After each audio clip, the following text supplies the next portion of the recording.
We all know that dogs are some of our oldest companions, but what if I were to tell you that dogs are also one of our oldest technologies?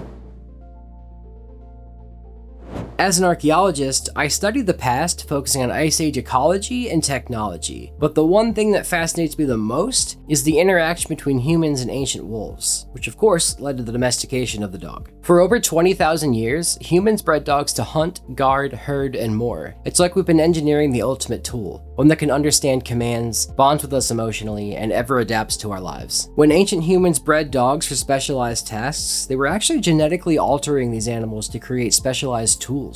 These tools came in every size, shape, and color, designed for everything from herding sheep to family companionship. As societies evolved, so did dogs. Classical civilizations like Rome used dogs in war and as status symbols. Wealthy Romans imported exotic breeds as a show of wealth and power, similar to ancient China with its unique breeds like the Shih Tzu or the Chow Chow. Hunting dogs have always been vital. The ancient Ainu of Japan hunted boar with dogs, while European royalty bred hounds like spaniels and beagles for the chase. And before horses were reintroduced to the Americas by the Spanish, indigenous Americans used dogs to carry and pull loads for millennia. Today, dogs still work alongside us. They guide the visually impaired, reduce anxiety, and even lay with dying patients in hospice care. Their bond with us has lasted millennia, a testament to how this ancient bond shaped both species. Dogs aren't just pets, they're a living piece of human history and one of our greatest inventions.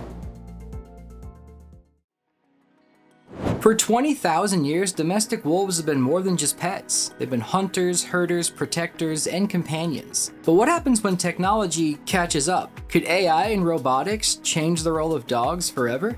Dogs were the first domestic animal and one of our oldest human technologies. We selectively bred them to perform specific tasks, from herding livestock to guarding our homes. But what if future technology makes these jobs obsolete? With plant-based diets and lab-grown meat on the rise, herding dogs may no longer be needed. And with robotic dogs now assisting in law enforcement, search and rescue, and even firefighting, real dogs, though cheaper, may no longer be the best option for such tasks. After all, no one wants dogs to get hurt. But the biggest shift might not even come from robots, but from genetics. With new and upcoming gene editing technologies, future dog owners may be able to design their pets to be the perfect size, color, and temperament. But what if the future isn't organic at all? Imagine an AI-driven robotic dog with the loyalty of a shepherd, the intelligence of a border collie, but the lifespan of a machine. Would we still need real dogs? Dogs offer us love, companionship, and a connection to nature. Do you see yourself falling for the illusion of love from a robotic dog? What do you think?